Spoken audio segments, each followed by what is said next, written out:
from the city that never sleeps. 17 miles from Madison Square Garden, New York City. It's America at Night with Rich Valdez, America's favorite late-night talk program, featuring interesting guests from around the world and calls from across America. And now, here is your host, Rich Valdez. Hi there, good evening, and what's up, America? I am Rich Valdez, Valdez with an S, at Rich Valdez on all of the social media. And welcome to our Thursday night edition of the program. I love Thursdays just because new episodes of Jersey Shore come out on Thursdays, and that's my favorite guilty pleasure. Anyway, the phone number if you want to join us on our late night national town hall conversation, give us a call, 833-482-5337, 833-4-VALDEZ. And plenty to discuss tonight. We've got some conversation about the vindication of Donald Trump. That's coming up in a little bit. Of course, updates on what's going on with Israel and all of the military activity happening there. We're also going to talk about censorship when it comes to voting and voter guides. That's coming up. We have a CIA officer joining us to talk about the deep state and so much more. And the strike is over. I got a soundbite from Kenneth Riley from the Port of Charleston. Check this out. We reached a deal on the two most important things to us in these negotiations. Number one, we have the language that we need for to fight against automation. There'll be no fully automated terminals or semi-automated terminals on the east and the Gulf Coast of the United States over the next 6 years of the life of this new contract. The other thing that we were very proud of achieving in this 3 days of tough bargaining was the fact that we agreed on a wage package that was robust enough that would allow us to go back to work, and we will continue to negotiate on the rest of the items over the next 90 days, which will take us into January. So I guess the most exciting piece for all of us is that our men and women are going back to work. Those who are trying to say that we are selfish, we out here, and we don't care about our loved ones and our fellow Americans that are suffering as a result of the hurricane, which is not true.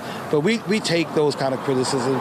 But to show you that we are committed to servicing America, we came up with a deal today with the assistance of the Biden administration, the Assistant Secretary of Labor, Pete Buttigieg, and everybody else who were instrumental in getting all the parties together. And we got a deal that's good for America. So we're excited about going back to work. Well, you know, what's funny is that this union doesn't represent America. It represents these specific people. So I find that a little bit difficult to believe. But amen, praise God, hallelujah, thank you, Jesus, that this strike is over. Now, I suspected that it wasn't going to last long. I think I was pretty incredulous to the idea that it was going to cripple our economy. My brother told me on October 1st they're going to strike. It's going to destroy the dollar. And I laughed, and I'm still laughing. The dollar's right where it was. The strike is over. Of course, there was involvement from the administration because every president has the ability to stop these things from happening. He can force these people to go back to work. That's what real leadership looks like. That's not what we saw from Kamala Harris. It's not what we saw from Joe Biden. But anyway, there's a clip that we played a part of yesterday, and I want you to hear a different clip from the president of the International Longshoremen Association, Harold Daggett. Listen to this one. These people today don't know what a strike is. Right. When my men hit the streets from Maine to Texas, every single port will lock down. You know what's going to happen? I'll tell you. First week, be all over the news every night, boom, boom. Second week, guys who sell cars can't sell cars because the cars ain't coming in off the ships. They get laid off. Third week, malls start closing down. They can't get the goods from China. They can't sell clothes. They can't do this. Everything in the United States comes on a ship. They go out of business. Construction workers get laid off because the materials aren't coming in. The steel's not coming in. The lumber's not coming in. They lose their job. Everybody's hating the longshoremen now because now they realize how important our jobs are. Now I have the president screaming at me, I'm putting a Taft-Hartley on you. Go ahead. Taft-Hartley means I have to go back to work for 90 days. as a cooling off period. Do you think when I go back for 90 days, those men are going to go to work on that pier? It's going to cost the companies money to pay their salaries. Well, they went from 30 moves an hour maybe to 8. They're going to be like this. Who's going to win here in the long run? You're better off sitting down and let's get a contract and let's move on with this world. And in today's world, I'll cripple you. I will cripple you, and you have no idea what that means. Nobody does. All right. Now, that again is Harold Daggett, the president of the Longshoremen Association. He's a union boss. But let me ask you, did that sound like an organized labor professional or like Tony Soprano? Like somebody from one of the New York crime families? Now, listen, I'm not looking to pick a fight with Mr. Daggett. I'm not. I'm trying to illustrate a point, and I guess perhaps some of my anti-union bias may be coming through in my commentary here. But where do we draw the line on stuff like this? I acknowledge that all of these gentlemen work hard, and from what I understand, and I could be wrong, but the ones that I know some guys that are longshoremen, they all make about $200,000 a year. And like I said, they work hard and they work overtime. They were offered 50% more salary. And they said, no, thank you. Now you tell me by my math, 50% more than 200,000 is more than $250,000 a year, right? It's like $300K. I don't know about you listening to this show. I don't know how many of you make $300K. Maybe you're a plumber and you have your own business, that type of thing. But most people in America, I don't know, I think they make 62 or 66K. I think that's the average income for an American. So somebody like this Mr. Daggett says I will cripple you. I will cripple you. You understand me? I will cripple you. Okay. So he's taking America hostage to make a point. Now I understand about leverage and collective bargaining. I do. But I don't remember. I can't stand the teachers union. I can't remember the last time I heard Randy Weingarten sound like that, right? Like a straight up gangster. Who do you think these people support politically? Do you think these guys are all out there for Trump? Some of them, I'm sure. Maybe the rank and file membership. But I can pretty much guarantee you that if you look at the last, 10, 12 election cycles, I'm pretty sure the longshoremen and most unions have always supported Democrats. Right? That's what they do. If I'm wrong, somebody correct the record. So you have this Democrat supporting, gangster-sounding, hostage-taking man that says, I will cripple you, the entire country, because he doesn't want automation. Now, listen, I don't like automation as much as the next guy. But I also know that Henry Ford is a household name today because of automation, because he invented the assembly line, because he allowed technology to grow. So I'm sure there was a bunch of guys that used to move car parts down, what an assembly line was before the conveyor belt became a thing. I'm sure that was a thing, and I'm sure those guys were out of work when they came up with the assembly line and the conveyor belt and all this stuff that they did to automate car making. But guess what that did? More factories, more jobs down the road. We know that these ports are not necessarily efficiently run and that other countries that are more automated do a better job than we do. So if that is a matter of fact, I don't think that's an arguable point. If it is, again, I'll stand corrected. But from what I understand, automation helps this process. And why couldn't we presume that instead of having, just for argument's sake, 1,000 guys working at Port Newark and Port Elizabeth in New Jersey, maybe we can have that same 1,000 guys or 2,000 guys at a couple of more ports, or expand the work at the port because we have automation, where we can bring in more stuff and do more trade and have more commerce. I don't see the logic in it. And honestly, I just don't appreciate the idea that my toilet paper, my car parts, my cars, that car salesmen, construction workers, everybody he just mentioned, everybody here was taken hostage and he didn't care. He didn't care. And, of course, the Biden administration gets all the kudos at the end. So you got the Biden administration, the union, everybody's in cahoots to hold America hostage.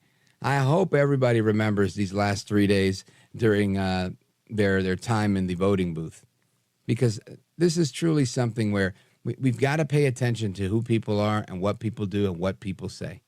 You tell me the last time that Donald Trump told the American people, I'll cripple you. I'll cripple you. Right, I'll wait. That never happened.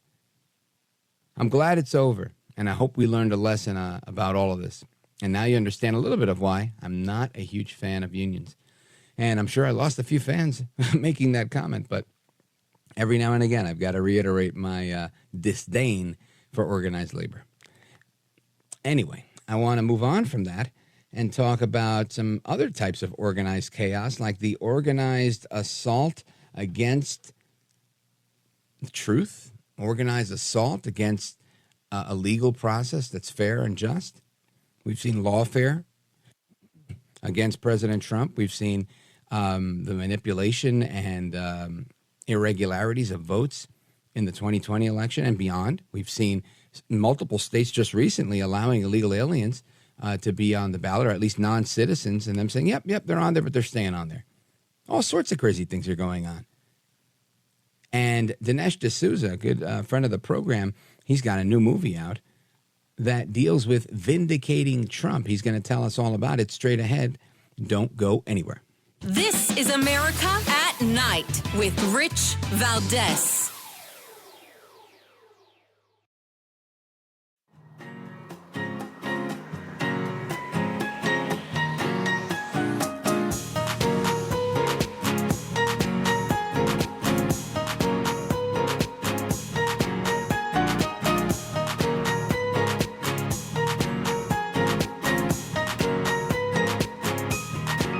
Well, thank you, Rich, and thank you for everything. I know you very well, and I listen, but I have a lot of people that listen, and they love your show, and I appreciate it very much. America at Night with Rich Valdez.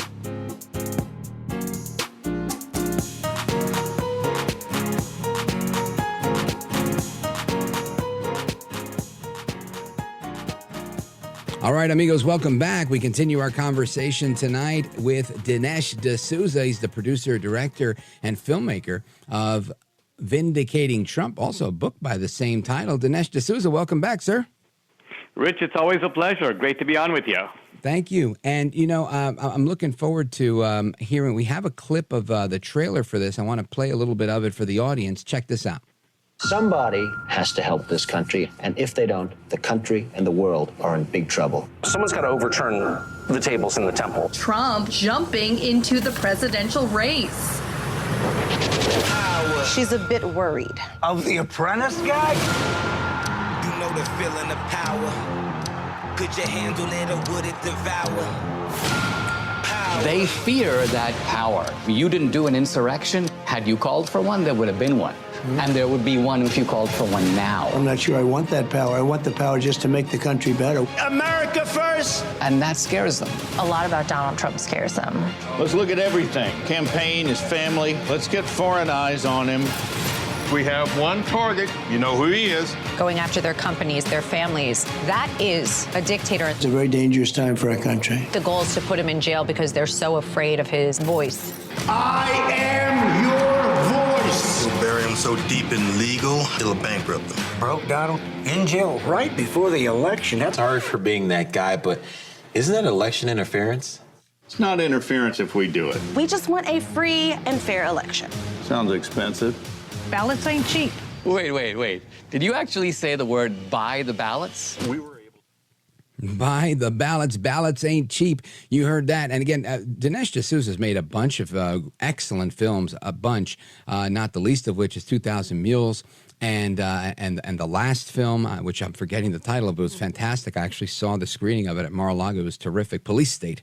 And now we've got this one, Vindicating Trump. Dinesh, tell us all about it. Well, the film makes the case for Trump, and it does it in a way that would persuade, I think, it'll certainly fire up Trumpsters and MAGA Republicans, but it will persuade Republicans who are anxious about Trump, people who say things like, well, I don't like the guy, but, I guess I agree with his policies. And certainly independents and moderates, if they saw this film, would be like, wow, that's a side of Trump I never realized existed because it's been carefully concealed from me by the mainstream media. So a film, Rich, is a way to make an end run around the mainstream media and around digital censorship.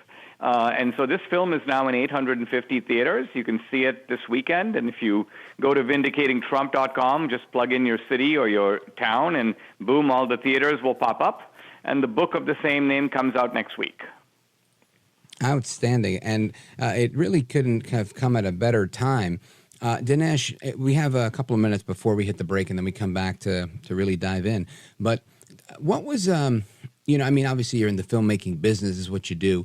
But why did you want to go around something on vindicating Trump? And personally, I think this is a fantastic topic because we'd not seen the lawfare the way we'd seen it in the last year or so. So I think it's a very apt title. But what was your inspiration for it?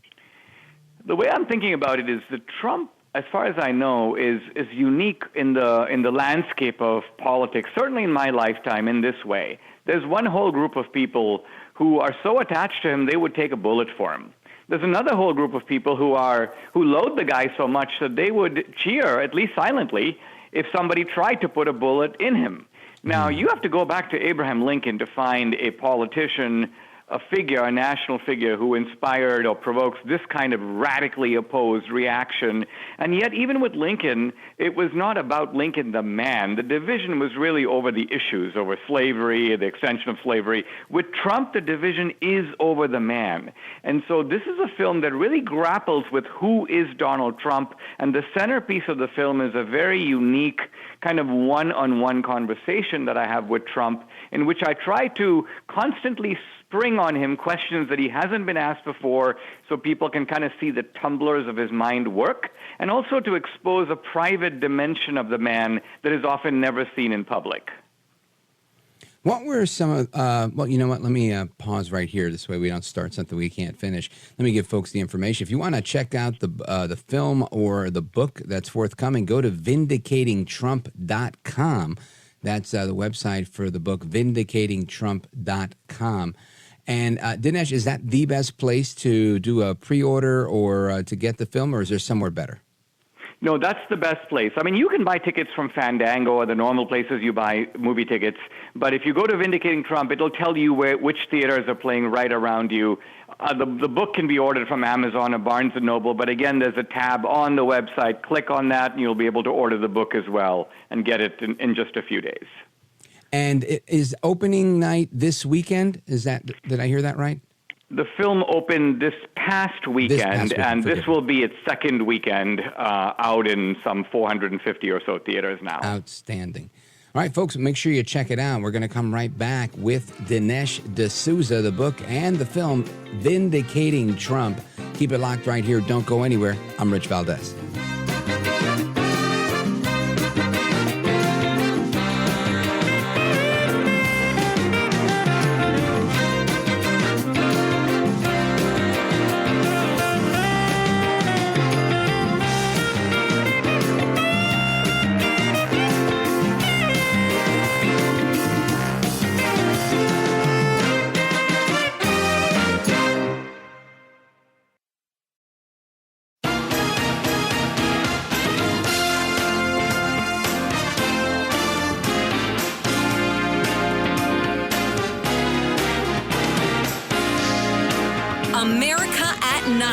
Your home for the best election coverage.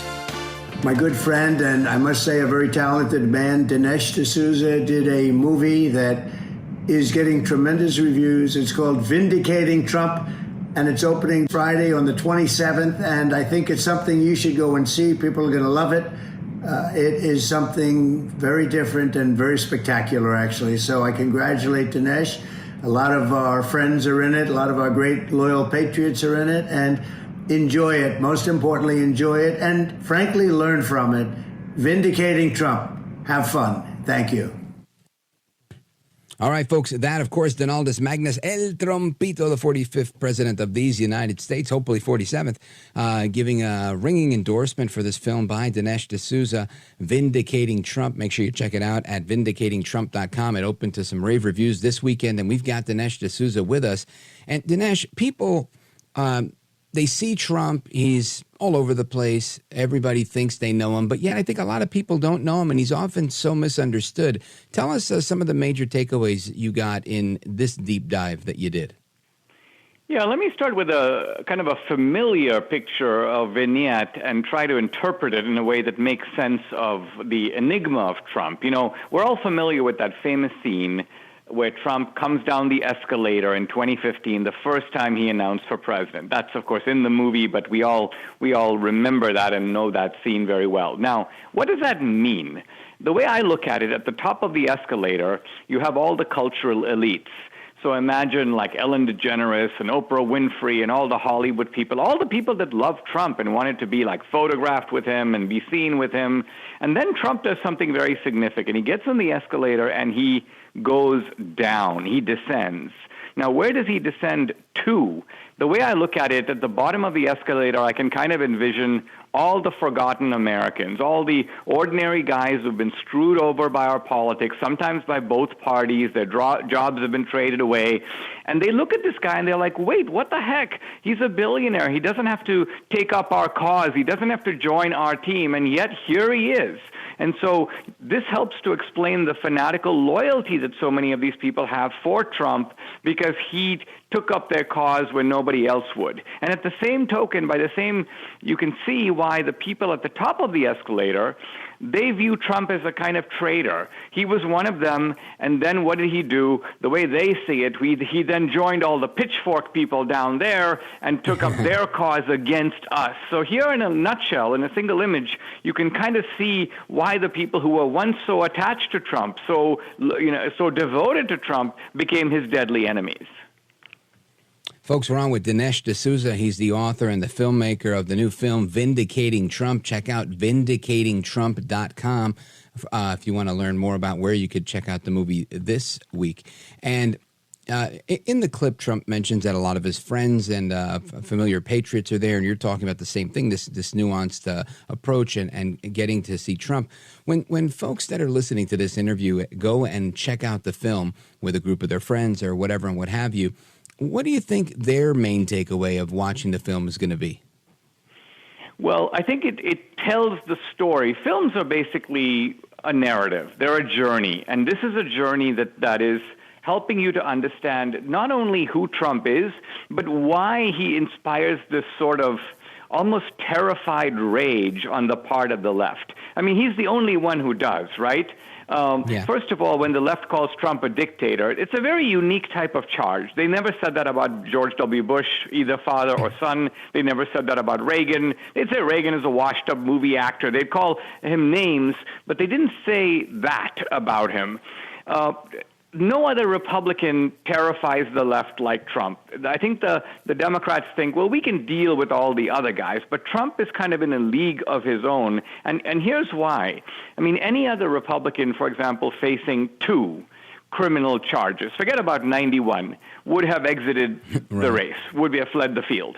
So Trump not only forges ahead, he has an unbelievable kind of legal rope-a-dope in which somehow, despite the 34 criminal convictions, no big deal. He's still in the race. He's still competitive. And then his reaction to the 2 assassination attempts is nothing short of legendary. I mean, in the second assassination attempt, you know, he's worried about being interrupted in his golf game. I mean, who reacts that way? I can't think of anybody in the world who would have responded that way to these 2 assassination attempts. I think it shows that Trump has a level of tenacity, of bravery, of kind of inner strength, and this is part of why he is a formidable opponent to the left, and really the only one on the Republican side. Yeah, I totally agree with that. Now, Dinesh, switching gears a little bit before we wrap up here, we're in the final stretch of the election. We just saw J.D. Vance do, I think, a tremendous job of delivering the MAGA, America First agenda on the debate stage, kind of crushing Tim Walz. Do you feel like there is a level, I feel that there's a level of momentum going into Election Day, but is that just me living in my conservative bubble? I don't think so. I think what we saw in the vice presidential debate is kind of a replay of what we're seeing on the presidential level, and that is that you've got two people in Trump and Vance who, whatever you think of those two guys, they are very authentic. I mean, they have lived very different versions of the American dream, but they've both lived the American dream. On the other hand, you have Kamala Harris and Tim Walz, and there seems to be something very plastic, very artificial, very fake, very over the top about both of them. And I think the media is trying to convince the American people, listen, don't believe your pocketbook, don't believe your lying eyes, don't believe the crime in your cities, don't believe the hordes of people you see crashing across the border. We've got this new and improved candidate, Kamala Harris. Believe our smoke and mirrors image. I mean, it relies on the extreme stupidity of the American people, and in some ways that is also on the ballot in November. Right. Now, I know you're a filmmaker and you're not in the prediction game, but what do you think it looks like? Obviously, you know, I think you gleaned a lot of insight from putting together 2,000 Mules, and here we are, and I think we've made some gains in some areas, not so much in other areas. Do you see the improvement of our electoral process going into this election day? And B, do you think it's going to be a landslide for Trump? I think it very well could be. I try not to make sort of prognostications. It's just not my specialty by any means. But I am worried about the election fraud. In the film, we bust a new type of election fraud. There's a section, Rich, it'll blow you away. It's called the ballot makers.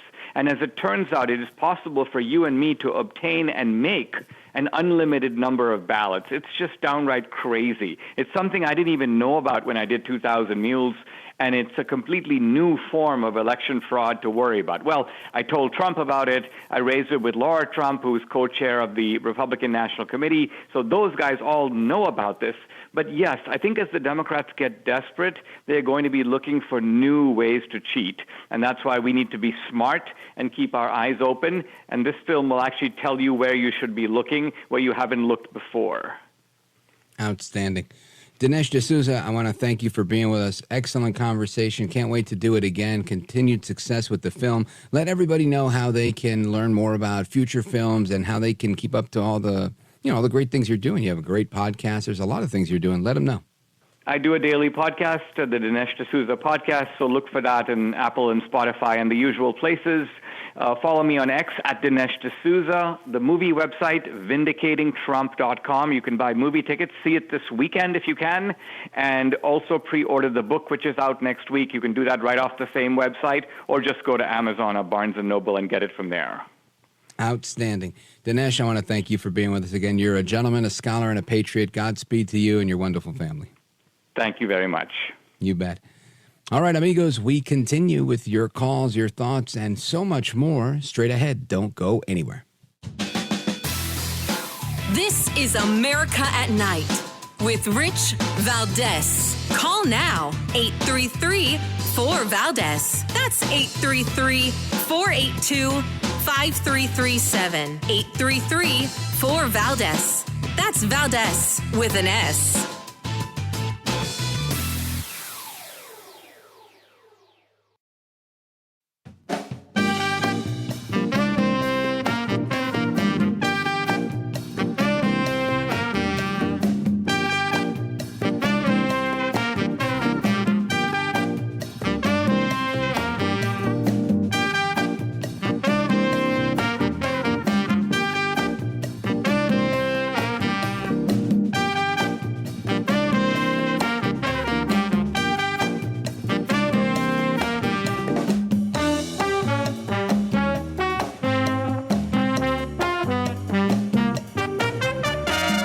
You have experience and skills in interviewing, or you wouldn't be on your program. America at Night with Rich Valdez. All right, amigos, welcome back. We continue our conversation tonight with you, all the American people. 833-4-VALDEZ is the phone number. And something I want to get into here is a little bit of taking a look at this hurricane stuff. So the other night, the death toll was at 100 people, maybe starting to creep over 100 mark. And we had a guest on and said that they had delivered some body bags and that by his estimation that would likely double in the days to come. Well, the latest update on that is the death toll is now 215 with respect to Hurricane Helene, which is unfortunate. Again, I feel badly for everybody that's lost a loved one. I mean, this, I grew up in New York. We didn't do hurricanes, and I think in 1986 there was a hurricane named Hurricane Hugo. I think that was it, and it hit hard for Brooklyn. By our standards, we had to tape up our windows, and I think maybe one or two of them may have shattered. It was a big deal, but it was just 60-mile-an-hour winds or whatever, maybe more than that, and a lot of rain. It wasn't, anything like Hurricane Sandy, which we dealt with in a way more severe way, but nothing like what's going on here. And this is brutal. You got more than half of the deaths in North Carolina, which is where our guest was calling from the other night. Several feet of fast-moving water destroyed entire neighborhoods. Hundreds of people are still missing. Officials are reporting difficulties in identifying some of the bodies they're finding. I mean, it's absolute carnage. President Joe Biden visited North Carolina yesterday and announced up to 1,000 active duty soldiers will join North Carolina National Guard to help give out supplies and whatnot. And the interesting thing here is there's, of course people are going to politicize this. And listen, I think we live in a time where everything is on the table. If you're a politician and you don't do things right, I think you're going to get called out by somebody who thinks you're not doing it right. If you do it right, maybe somebody will give you some praise. But that's the climate. That's the temperature. And, whether we like it or not, that's where we're at. And Biden so much as pretty much said the other day when the reporter asked him, hey, are you going to continue to, he said, no, we put it all out there. Like saying, hey, look, this is it. We've done all the aid. Which is interesting, right? I thought it was not only dispassionate or, lacking compassion, but it was also uncouth and probably unwise for a situation like that. But that was, in fact, what he said. And now you've got Homeland Security Secretary Alejandro Mayorkas saying the same exact thing. Listen to this. We are meeting the immediate needs with the money that we have. We are expecting another hurricane hitting. We do not have the funds. FEMA does not have the funds to make it through the season. Well, I wonder why FEMA doesn't have the funds. Maybe it's because Alejandro Mayorkas put more important priorities on the list, right? Like all the money that we're giving out to illegal aliens. Some are suggesting that this is treasonous, that Mayorkas wasted FEMA funds helping illegal aliens, and now he says there's not enough for actual Americans that are suffering, that have lost their homes. Imagine that. Your homeowner's insurance does cover this act of natural disaster. Some people are out of family members, right? They're no longer having their entire family next to them. They no longer have a roof over their head. They may have lost their car, their home, all of their belongings. But for the Red Cross and FEMA being on the ground and maybe some church groups like Samaritan's Purse and some others, they've got nothing. I can tell you a little story. It doesn't compare in any way. But when I was 12 years old, I was at my mom's apartment. My parents were divorced and I was going to my dad's, who interestingly lived right across the street. And when I left, I heard this noise. And when I looked back over my shoulder, I saw huge flames coming out of the front of my mom's apartment. And I froze. I was like, oh my gosh, what's going on? And I had left there with my mom, my grandmother, my brother inside. And, 12-year-old kid, I didn't know what to do. I was frozen. And as I was thinking, I got to go in there and let them know, before I could move my feet, luckily, my brother had already been moving, and he grabbed my grandmother and brought her out, and my mom came out after that. And we all sat there across the street and watched our home burn down. Now, I lived across the street with my dad. I had somewhere to go, but they all lived there. And it was an interesting family dynamic we had. But they watched the entire place burn to the ground. And literally, I mean, the brick facade of the building stayed there, but the roof, the upstairs, everything inside was wood. It was gone. And it went incredibly fast. Incredibly fast. Firefighters were there for hours putting this stuff out. And I remember my mom, totally devastated. God rest her soul. Totally devastated. And somebody came over from the Red Cross, and they had blankets and whatever. It was like a movie. And again, they could have come to my house, but they were, when you can't take your eyes off of a crazy accident type of thing. They were just fixated on like the incredulity of the whole scenario. And this woman came over and she said, "Hey, I'm with the Red Cross. We have some stuff here, but we also want to give you these." They weren't gift cards, but they were like vouchers, and they were like, "We know you've lost it all, and we just want to help you out. You can make your way." Back then, it wasn't Walmart; they weren't around yet. It was Kmart, and back then you could buy guns in that Kmart in Jersey, and I just thought that was a tremendous act of compassion that they had, and they responded so quickly. While we were still watching this inferno, and it was just a moment, right? Quite a moment, and this is. 3 or 4 people watching a home burn. We didn't lose anybody.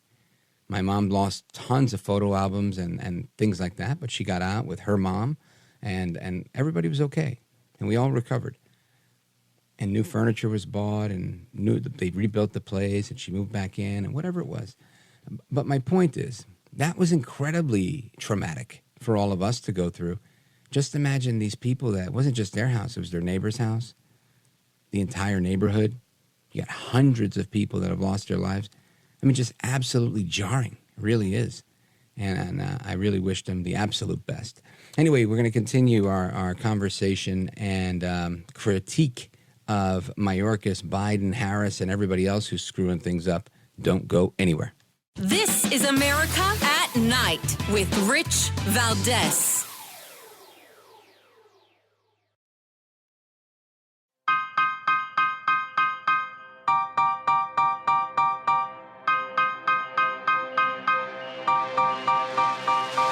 This is America.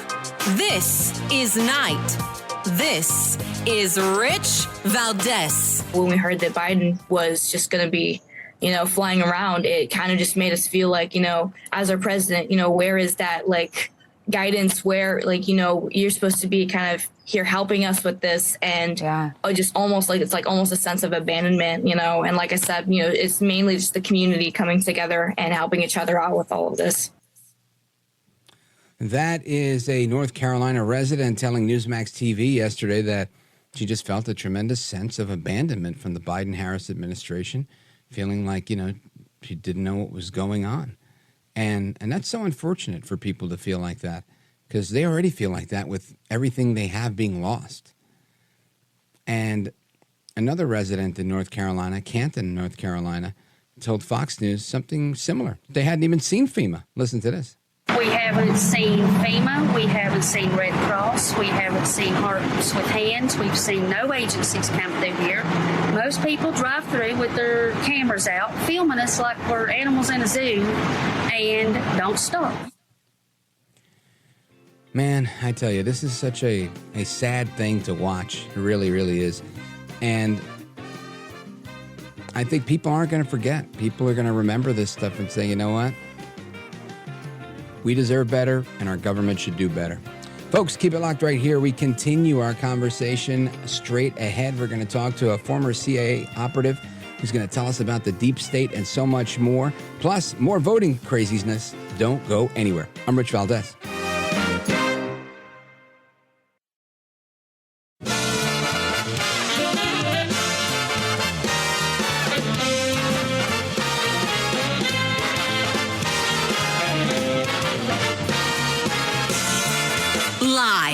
From the city that never sleeps. 17 miles from Madison Square Garden, New York City. It's America at Night with Rich Valdez, America's favorite late night talk program, featuring interesting guests from around the world and calls from across America. And now, here is your host, Rich Valdez.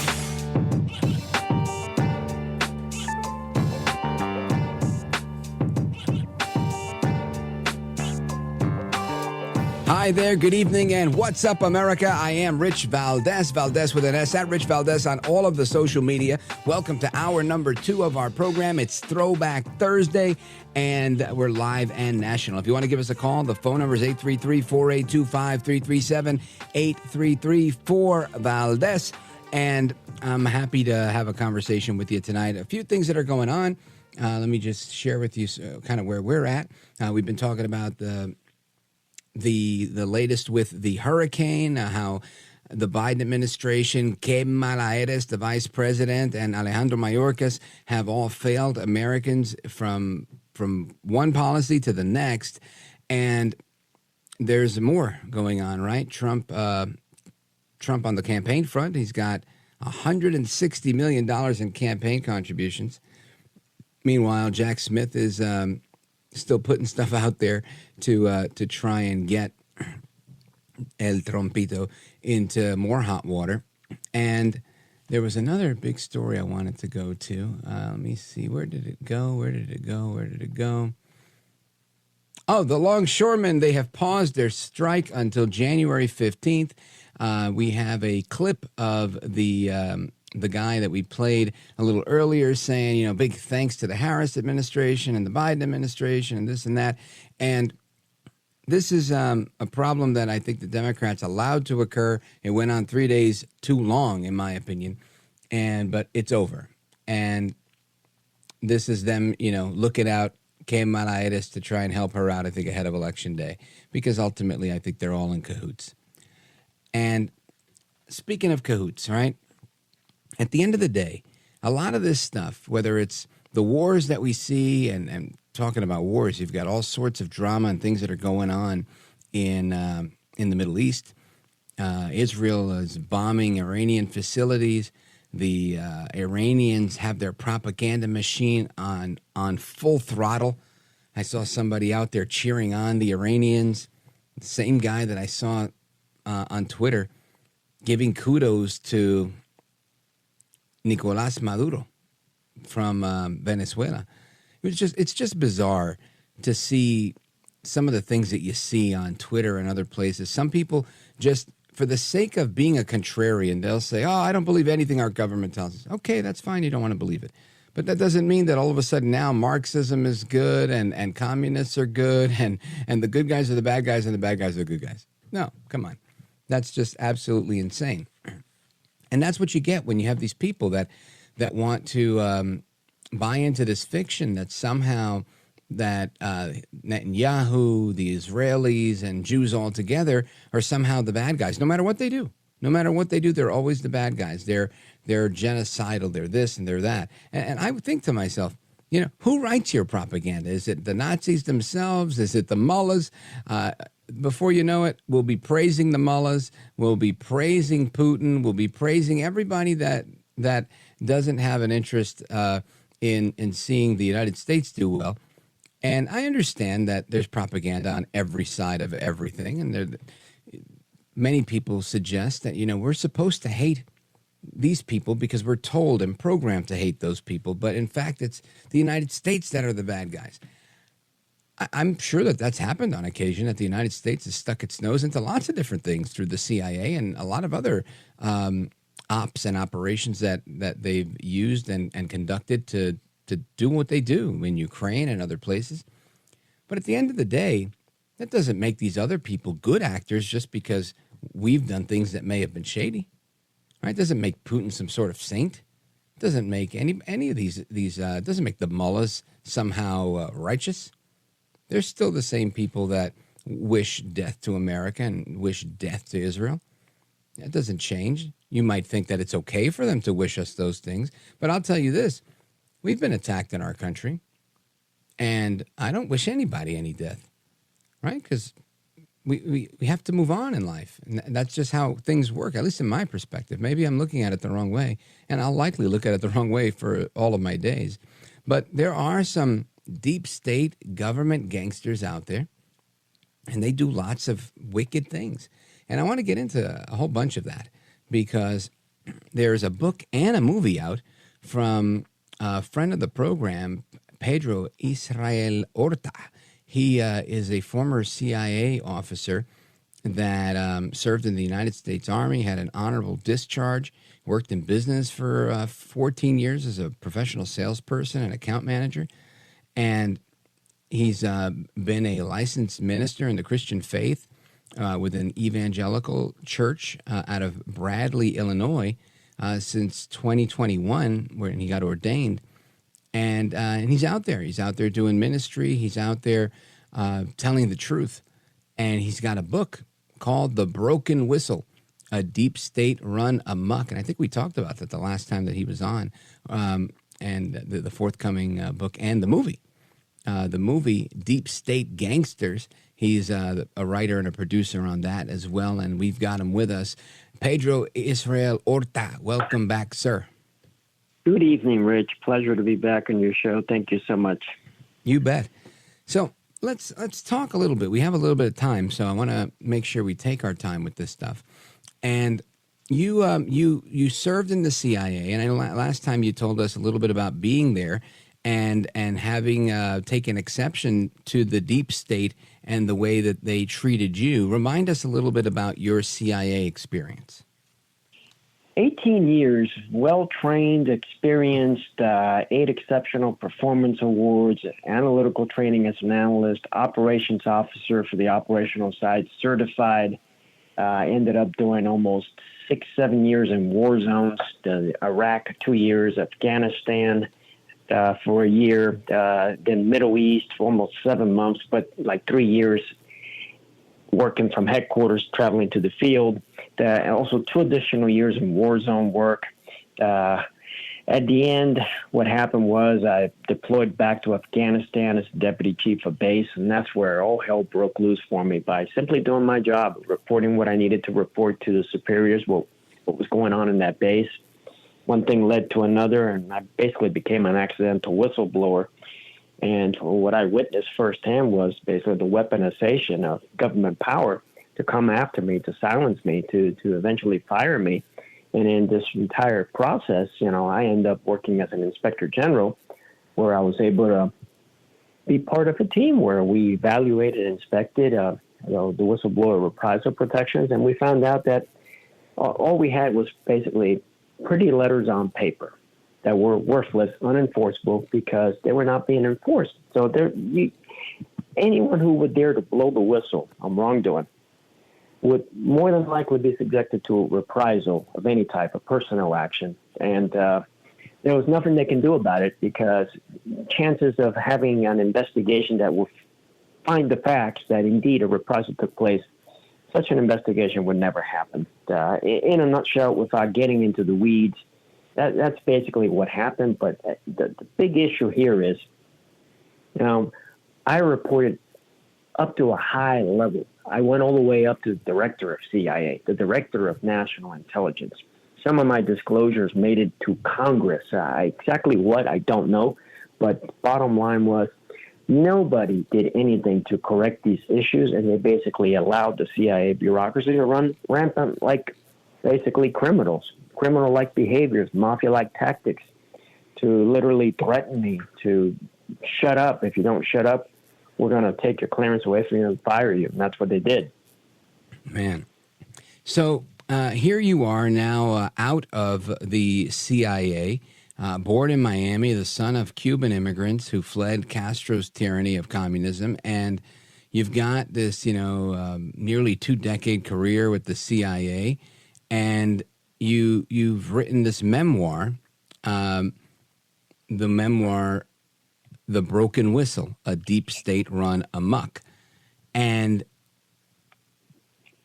from there, you get involved in filmmaking, which I think is fantastic. Tell us about that. Well, what I ended up doing was the book generated interest from a filmmaker in making a film about the book. My story is a whistleblower. But, Right. but rather than make it a story about myself, I know other whistleblowers. John Kiriakou, the CIA torture whistleblower. Nate Kane, the Uranium One whistleblower that blew the whistle on Hillary Clinton and uranium issues with Russia. Garrett O'Boyle, one of the FBI suspendables. So I was able to bring on those 3 other whistleblowers. So the 4 of us basically walked through our stories, firsthand experiences, what we experienced as far as the government turning their power against us when we blew the whistle. Particularly, the John Kiriakou, to me, is the star of the film. Because, he ended up being prosecuted and put in jail.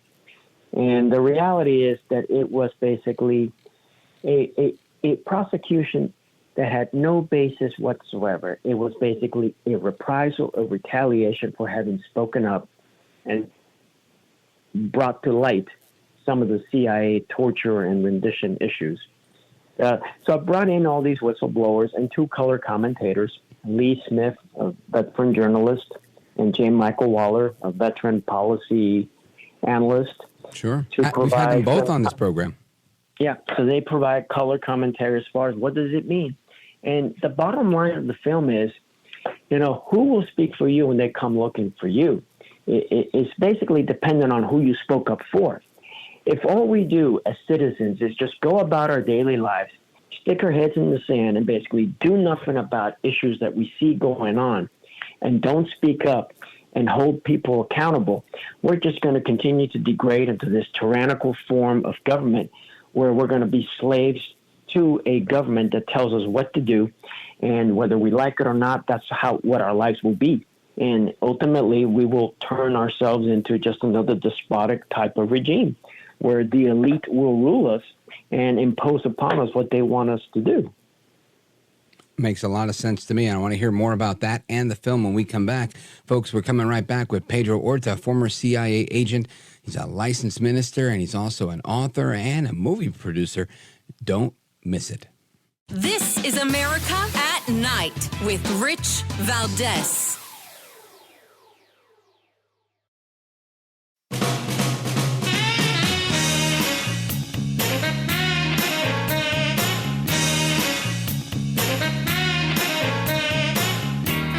The best guests, the best opinions. This is America at Night with Rich Valdez. You know what your problem is? I'm angry that I have to be here to testify about the weaponization of the FBI and DOJ. Your problem is you think this is about justice, and it's not about justice. It's about mitigating damage. There was a deep rot within the FBI. They said that the FBI suspended me in order to financially devastate us and leave us stranded in a new city without any support. What ultimately kind of was the final straw for me was I got poisoned twice. The Justice Department and the FBI, they don't get promoted by not charging you. They don't get promoted by not ruining your life. Hey, look, everyone, we're getting more January 6th subjects. At this point, if the worst of the worst haven't been arrested, like, what are you doing? With FBI agents being taken off child sex trafficking cases to SWAT people's houses. I think we all know, James Tony, that you're a great storyteller because you made up the entire story about Crossfire and Hurricane. As far as the allegations of CIA hacking into Senate computers, nothing could be further from the truth. We wouldn't do that. They were hell-bent on destroying me. It didn't take very long, maybe 4 months, before the FBI ended up raiding my home and began a couple of years' worth of retaliatory harassment. That's the trailer for the film by Pedro Orta, and it's called Deep State Gangsters. Pedro, tell us, what was your experience like putting this film together? Was it obviously not a happy experience, but I guess there has to be a degree of satisfaction that goes with that, being able to tell your story that was kind of suppressed. In reality, the biggest satisfaction that I got was being able to lend a hand of help to other whistleblowers so that they can also get their stories out there. And it took a lot of work to put this film together, because how do you put together a film with 4 different whistleblowers? And there has to be some kind of unity as far as theme. And the way we did it was working with the filmmaker, Frank Panico. I'm a CIA whistleblower, so I told him I definitely want to bring in at least one CIA whistleblower, and then ideally 2 additional FBI whistleblowers. So we brought in, 1 CIA, 2 FBI, so that's 2 CIA, 2 FBI. So there's a bit of balance there, so that people can see that, it's not a case of, let's say, an anomaly that, only one person ran into some kind of trouble. But now we see a pattern of abuse of power from the CIA, abuse of power from the FBI, by having, different individuals present their stories. And all our stories are very similar. As soon as we blew the whistle, all hell broke loose for us. I mentioned about John Kiriakou going to jail, but let's look at Garrett O'Boyle. Garrett O'Boyle, in his case, he is still technically an FBI employee 2 years later, but on a suspension without pay. They don't allow him to collect any charity money. They don't allow him to get a job so he can pay his bills. He has, by the grace of God, been able to make it with basically the help of his family and his 401k. But, I mean, they go out of their way, these government agencies, to protect themselves to the point that they will do anything they can do to destroy you. So the satisfaction that I got out of this film was allowing these other whistleblowers to tell their stories firsthand so that the world can see that, we've got good people out there to work for these agencies.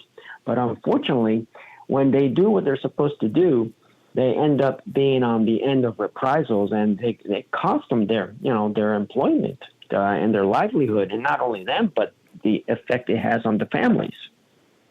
Yeah, 100%. Let me tell you, this is a story that we see, right? We see these types of things happen with the deep state and other people, but you don't really get the full circle view, right? I know last year we had a few, earlier this year, we had whistleblowers from the FBI that were out there trying to blow the whistle on a number of things. And like I said, you don't always realize the magnitude of it, that after they've blown the whistle and we're like, yeah, good for you, good job being a patriot, that, that's when the real work starts, right? That's when you guys get dragged through the ringer. So I want to encourage everybody to get a copy of the book, The Broken Whistle, A Deep State Run Amok, and the film, Deep State Gangsters. Pedro, tell everybody how they can follow you and where they go to learn more. The easiest place is go to my website, pedroisraelorta.com, and I have on my homepage you can see details of the book and the film, but there's also a tab for movie and a tab for book with more details. And in those places you can get the details as far as where to get the book. Amazon's probably going to be your best bet. And as far as the film, still working on distribution for the film. We'll find out more soon, and we'll post it on the website. You got it. And maybe we'll have you back to promote that once it's available.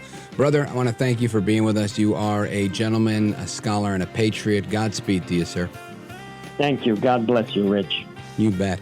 All right, folks, we come back. Your calls and more, plus some voter conversation. Don't go anywhere. I'm Rich Valdez.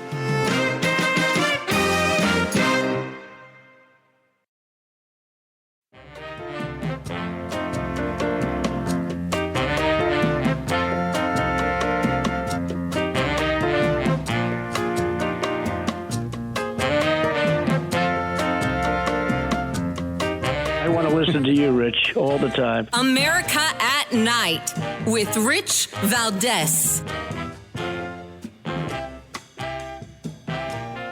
All right, amigos, welcome back, familia. We continue our conversation about censorship. And there's a piece in today's New York Post by Douglas Murray. Listen to this, and I think it's so spot on. Fact check has become just another word for censorship. And it's so true. This fact checking is something that should be a normal part of every single journalist's duty in their writing, their reporting, and what they're delivering. And if they are, interviewing someone, they can offer that. But if you make the rule to not fact check someone live on the spot in a debate, then stick to your own rules. Don't break your own rules. And we saw that happen at the debate. But folks on the left seem to really love fact-checking and managing what they like to call misinformation. And, and I say it, the way I'm saying it, somewhat incredulously, is because whenever they don't agree, if they disagree with you, they'll say, oh, that's just misinformation, disinformation, this, that, and the other. And that's really no way to win an argument, but it is a way to get people to become very apathetic about society overall, about their own government, thinking that, we'll never have any semblance of truth if it's so relative. And Congresswoman AOC, my least favorite congresswoman from the Bronx and Queens, AOC, all out crazy herself, the same one that I asked to come on my show when I bumped into her at the Puerto Rican parade, I don't know, 6 or 7 years ago. And she literally ran away from me to the other side of Fifth Avenue and shook hands with some supporters of hers on the other side of the street just to get away from me. She is a coward, but she talks a good game. And she's talking about censorship in many ways, trying to sell the idea that this is a good thing. Listen to this. I do think that several members of Congress in some of my discussions have brought up media literacy because that is a part of what happened here. And we're going to have to figure out how we rein in our media environment so that you can't just spew disinformation and misinformation. It's one thing to have differing opinions, but it's another thing entirely to just say things that are false. And so that's something that we're looking into. That is AOC, again, seemingly sounding like she is proposing a new disinformation board, like we saw that woman, Jankowski or Jankowkowicz or whatever her name was. We saw that crash and burn last year, and it looks like it's coming back. I want to get some reaction to this stuff from Debbie Wuthnow. She is president of iVoterGuide, vice president at AFA Action. Debbie, welcome. Thanks for having me, Rich. It's my pleasure. So when you hear Congresswoman AOC all out crazy saying that we need to take a look at managing misinformation and, in effect, censoring the stuff that she doesn't agree with or she thinks is fake or phony or fraud, what's your initial reaction to something like that? I just rather would let the American people decide for themselves what's true. Let's let them hear both sides of every story and let them decide what's true. Because this just stopping for them from hearing one perspective, it's slanting the information that people are taking in, and it's resulting in misinformed people, not just a hiding of misinformation. Yeah, I totally get that. And listen, I agree with that. And this is an ongoing debate that I have, like, off the air with people in my own personal circle. I got a handful of people that, they love America. They're patriots. They subscribe to different thinking than I do. And that's okay. We can all think about different things. But they're of the opinion that people need to be managed. And I would say for the most part, they agree with me on most political issues. But when it comes to certain issues, they think, they think like AOC. They think that, the American public needs to be lied to because we can't handle the truth. And I think this is one of the biggest misnomers that really comes from the left. And as of late, in the last several years, with the people that follow the QAnon stuff and all that, this is what they believe. They believe there's a whole separate reality going on and that nobody can handle this truth. How do you address that? My solution is that we just need truth. One of the values of iVoterGuide is objective truth, and we really seek to find out what really is true and promote that and share that at iVoterGuide.com, because it is so hard to find it in so many media sources because they slant to one perspective. They don't hear both sides. That's why people are turning off mainstream media and going to other sources, because we just don't trust what's coming out of the media. They don't give us all sides of it, and it's even becoming even more polarized, as you said, with some of the QAnon stuff, some of the conspiracy theories out there. But, some of the things that started out as what people said were conspiracies turned out to be true. So that it just reveals, it just removes the blinders of more people to say, you know what they're saying is they're lying to me, and I'm going to search for another source to find what really is true. Yeah. And that's what iVoterGuide seeks to do. Yeah. And I want to learn more about the work that you're doing at iVoterGuide when we come back. Folks, we're on with the president of iVoterGuide, Debbie Wuthnow, and she's also vice president at AFA Action. The website is iVoterGuide.com, and we're going to learn more about it when we come back. Don't go anywhere. This is America at Night with Rich Valdez. Call now, 833-4VALDEZ. That's 833-482-5337. 833-4VALDEZ. That's Valdez with an S.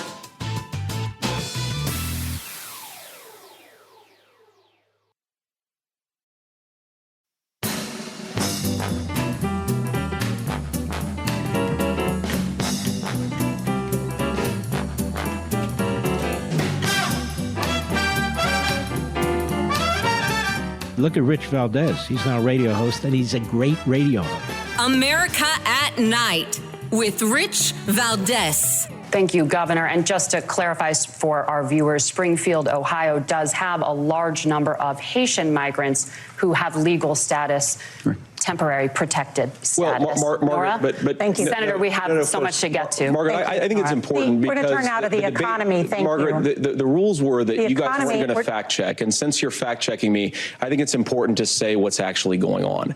So there's an application called the CBP One app, where you can go on as an illegal migrant, apply for asylum or apply for parole, and be granted legal status at the wave of a Kamala Harris open border wand. That is not a person coming in, applying for a green card and waiting for 10 years. That is the facilitation of illegal immigration, Margaret, by our own Thank you, Senator, for leadership. describing the legal process. We have so much to get to, Senator. And that, of course, J.D. Vance schooling the fact checkers earlier this week at the debate. And again, the piece from the New York Post, fact checking is the new censorship. And our guest is Debbie Wuthnow. She is the president of iVoterGuide. Debbie, when you hear this back and forth between J.D. Vance, who did an amazing job, in my opinion, on the debate stage, and having to fight against the two moderators and Governor Walz to allow some truth to be heard, I think it really makes the case that you need the facts out there. The facts like iVoterGuide, like the truth about what's going on in the election. And social media censors people. The media is censoring people. How are you dealing with censorship? Well, we have our own website where we put the truth out there, and we go to every source we can find and validate and source and document all of the research that we gather about candidates.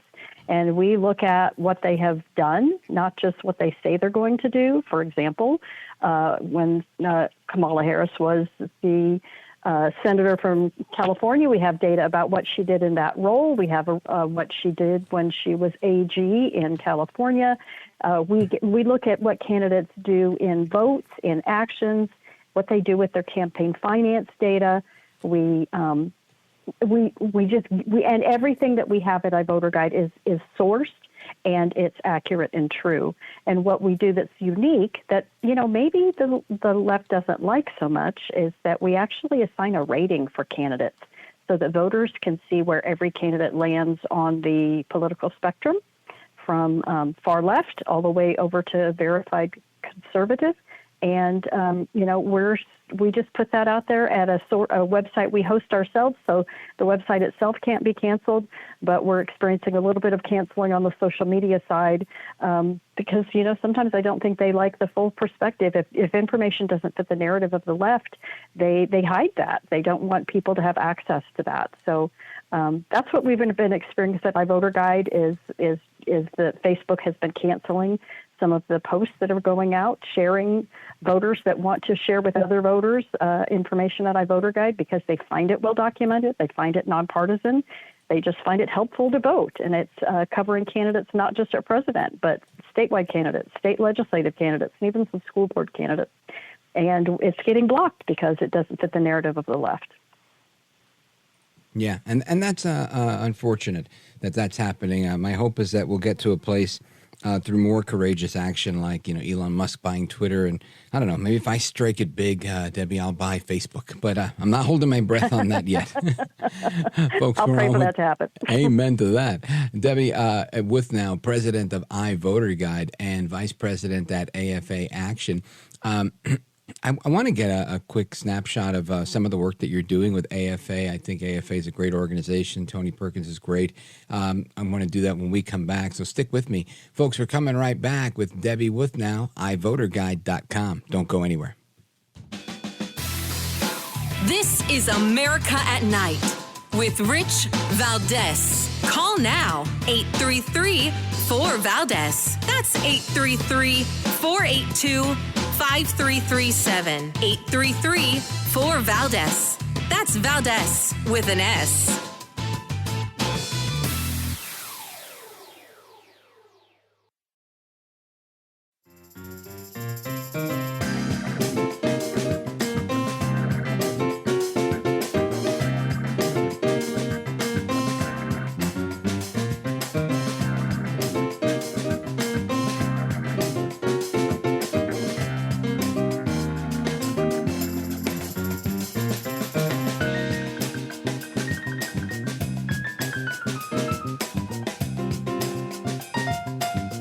America at Night, your home for the best election coverage.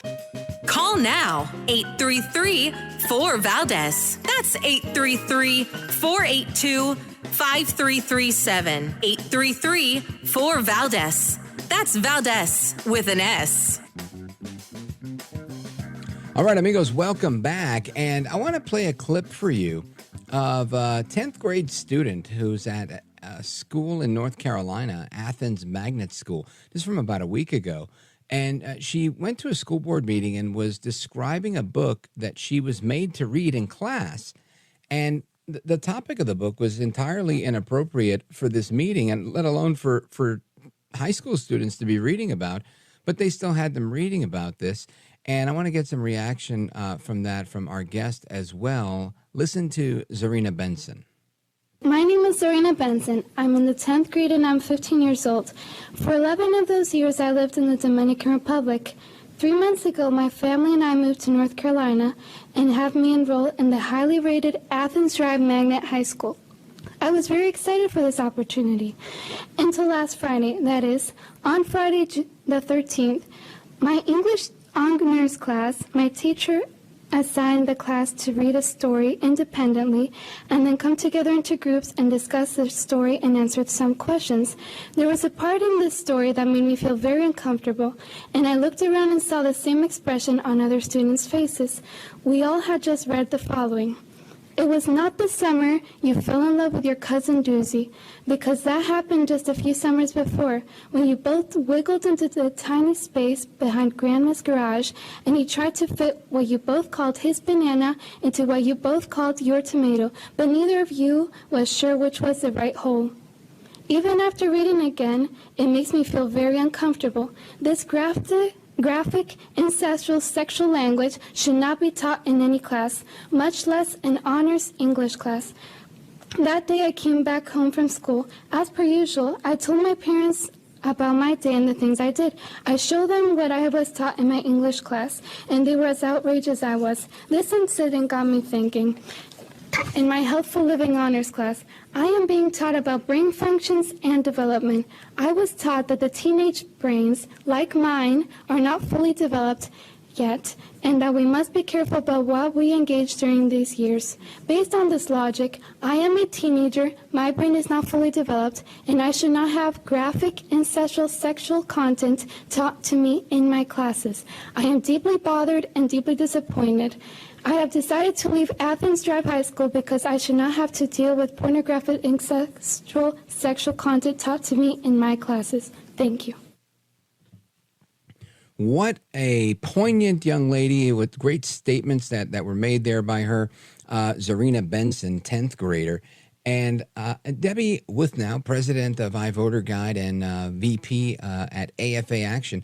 I want to get your thoughts on that because I know AFA has always been the American Family Association and AFA Action, the C4 arm of the group.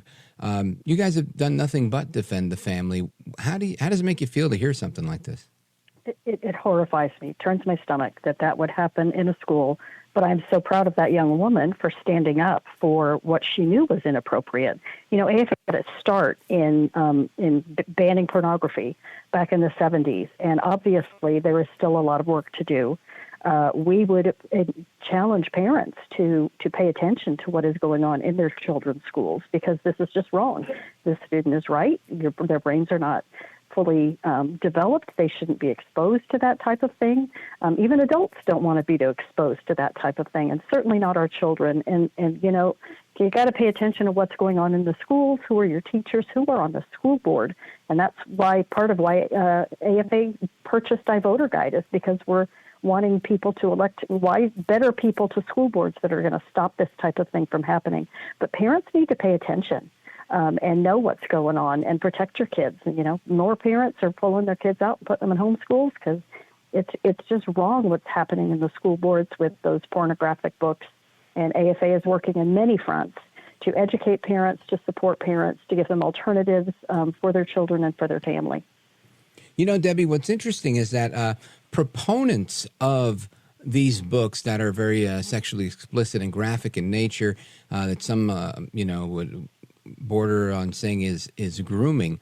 They say that getting books like this out of the public school system and out of the classroom is book banning, and that's the censorship. The real censors here are the conservatives. How do you react to that? I think the left uses language they accuse the right of doing what they are doing. And in this case, what they're trying to do is just groom kids. They really are. And it shocks me, and it's protecting children, giving them age-appropriate material, protecting their innocence, protecting their ability to grow up into mature, complete adults. And that's not banning books. That's being good parenting. Yeah, 100%. I agree with that. Folks, again, we're on with Debbie Wuthnow. She is the president of iVoter Guide and VP at AFA Action. And with about a minute or so to go, Debbie, what are some of the big initiatives that you're pursuing moving forward, whether it's through AFA Action or through iVoter Guide? What can we expect coming down the pipe? Well, at iVoter Guide, which since I'm the president of that's the thing I'm most familiar with, we are trying to expand into covering more school board races because of those types of issues that you talked about of what's going on in the schools. We want to get more conservatives truly elected to school boards. So iVoter Guide is expanding to cover more of those. We're also expanding our coverage into ballot measures because we are seeing the lies, honestly, that are going on and the disinformation about what's really on a ballot measure and what it means and how it will be interpreted when it becomes law. And voters are not understanding truly what's at stake. So iVoter Guide is diving deep into ballot measures, and any voter can see their full ballot and the truth about all the candidates on their personalized ballot by going to iVoterGuide.com, entering their voting address, and you will be able to vote wisely with the truth about what's on your ballot. Outstanding. Debbie, I want to thank you for being with us. You are a gentlewoman, a scholar, and a patriot. Thank you, and Godspeed to you. Thank you. You bet. All right, amigos, coming up, it's open phones across America. Your turn to weigh in on everything we've talked about tonight, plus anything else you want to talk about. 833-482-5337, 833-4-VALDEZ. Keep it locked right here. I'm Rich Valdez.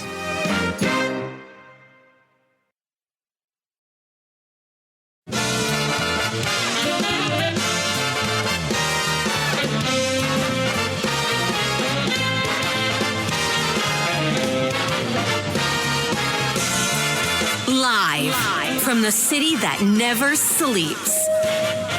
17 miles from Madison Square Garden, New York City. It's America at Night with Rich Valdez, America's favorite late night talk program, featuring interesting guests from around the world and calls from across America. And now, here is your host, Rich Valdez.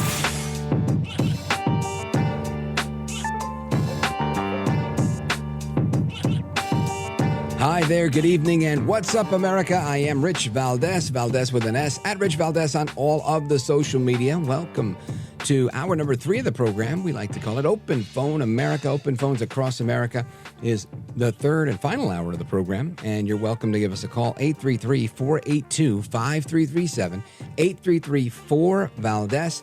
And we've got a lot to get into tonight, so I'm looking forward to the discussion with you all. And we've talked about a number of things. We've talked about the deep state with our former CIA whistleblower friend, Pedro Orta. We talked about the new film from Dinesh D'Souza vindicating Trump, and Dinesh shared some thoughts on the 2024 election. We talked about censorship and how fact-checking has become the new censorship. And this is interesting, right? Because fact-checking is like fake news. It's something that's now entirely in the eye of the beholder. And this is in the New York Post editorial. We saw this happen this week at the debate. The CBS moderators tried to show that they were fair and impartial, yet they were getting involved, right? They were doing the fact-checking. They were the only ones interested in doing it. And it was always against the Republican candidate. So that's what we saw on Tuesday night. Margaret Brennan decided to fact-check something J.D. Vance said and immediately relayed a piece of false information herself, just like Lindsay Davis did at the presidential debate just a month ago. So this is their M.O. Obviously, J.D. Vance correcting the record and letting everybody know what's what. But this is how they do it. They do it every single time. They use whatever boogeyman they want. They say what they want, and they begin to slowly fool people. It's people who aren't up to speed on things, people who are going to go and teach a college class tomorrow. They're watching these debates, and they're relying on Norah O'Donnell and this other woman who I just mentioned from CBS News, Margaret Brennan. And, you know, this is how we slowly deteriorate truth and the idea of truth and objectivity in our society. And this is where we are. And it's a sad place to be, but aquí estamos. Here we are. And I, for one, I don't like it. I don't want to be a party to this. I like sharing opinions, cracking jokes, making nicknames and all of that. But at the end of the day, you got to let people decide. Just let people decide what they want to do and stop influencing everything. If I would never have ever in a million years go into the business of being a journalist or a reporter. And honestly, I don't always correct them, but when people say those things about me, I take it offensively. And not because it's beneath me or anything like that. It's not at all. It's because I know I don't have the objectivity to be an objective reporter. I try to give you both sides of the story, but I always know which side of the story I'm on. I'm honest with my bias. I'm honest with the positions that I take, and I try to be honest and forthright in telling you my position so that you know where I'm at. There's never really a question. Sometimes I haven't really formed an opinion, and I'll share that too. But I think it's really important. It's really important that we do the right thing, and we are honest with ourselves and with everybody else. Because let me tell you, we are slowly but surely destroying civil discourse. We're destroying any type of honest intellectual inquiry where people honestly want to know, like, hey, let me ask you a favor. Tell me a little bit more about what you think. Right? We're losing that. You got to be able to understand where people are coming from. It's got to be, look, I have a different perspective on that. Or here's my thought. What do you think about this? Or, oh, wow, I didn't look at it that way. Whether you agree or not, just take it in. Because you can be direct in your debate, and if you want to shut someone down, you're allowed to do that too. But ultimately, I think in society, I'm not saying people that are debating on TV or radio or politics or anything like that, but just in real life, we don't need to hate our neighbor. It's love your neighbor, like you would love yourself, and we have to do it. I don't see another way for the virtue that was built into our founding and our Constitution and our way of life and what the founders envisioned for us. How do we do that but for espousing virtue? We don't. Therefore, we have to embrace that virtue. Anyway, those are my thoughts. I don't know, maybe you think I'm off my rocker or not. I don't know. But that's where we are. And something that I wanted to play for you, not really related to this, but on a separate thought, is Wyoming's former favorite, Liz Cheney.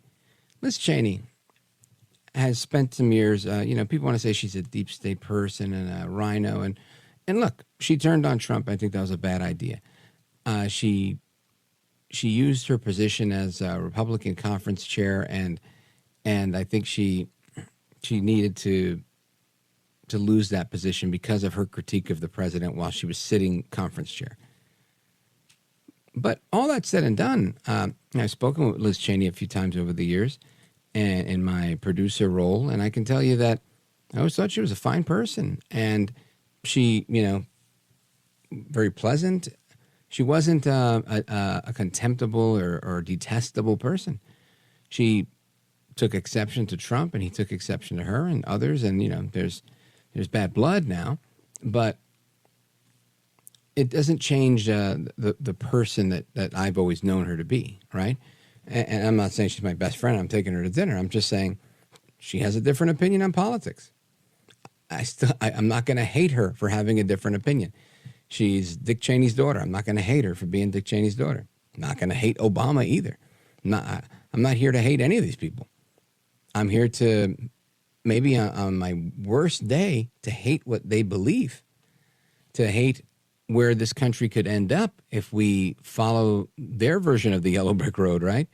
But these people, they're just like us. They put their pants on one leg at a time. When they cut, they bleed. They have children. They're trying to make the best. Some people may be more nefarious actors than others, but for all intent and purpose, I don't think I was created to hate. I think I was created to love. I don't think I was created to judge. I think I was created to forgive. And that's where I'm at. If we can get rid of them by way of election, great. If I can get rid of you by way of beating you up on the radio and disagreeing with your policies, great.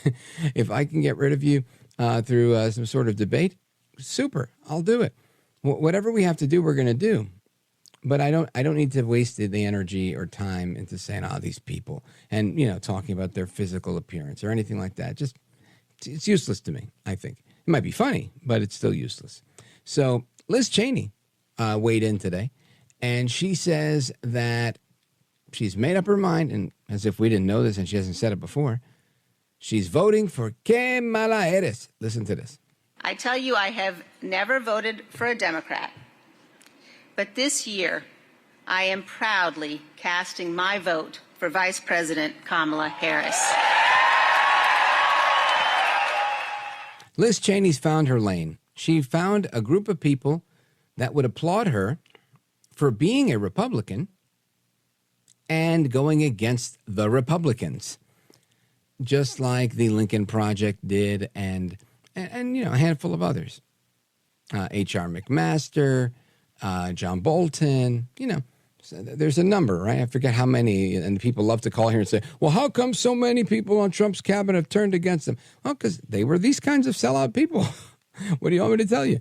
It's like, imagine if you interview, 5 or 6 of my last, like ex-girlfriends, and I don't even think I have 5 or 6 ex-girlfriends, but let's just say you did, right? Even women I just dated. I think some of them are going to be like, man, he's a jerk. Didn't work out. I think others are going to say he was a great guy, but it just didn't work out. And now, why will some say I'm a jerk? Because maybe they liked me more than I liked them, right? That's a possibility. Maybe I was on a different page than they were. Yeah, that's a possibility too. Maybe there was a difference that we couldn't overcome. Okay. these are real things in life. When Trump had to fire a number of these people, you can't imagine they're going to come back and go, oh, yeah, my girlfriend dumped me, but, she was terrific. Or, Trump fired me, but you know what? I think he's still a great president. It takes a big man to do that, a big person. And I don't think everybody's built that way. So I want to get your thoughts on this and everything else that we're talking about. Let me see. Do we have any calls with respect to Liz Cheney? Count Delacula. Okay. So I'll take a pause right here. I'll give you the phone number. We have a number of calls, but none of them are on the Liz Cheney topic. And I can't see them because I'm flying blind right now. So the phone number is 833-482-5337, 833-4-VALDEZ. This is America at Night with Rich Valdez. Call now, 833-4-VALDEZ. That's 833-482-5337, 833-4-VALDEZ. That's Valdez with an S.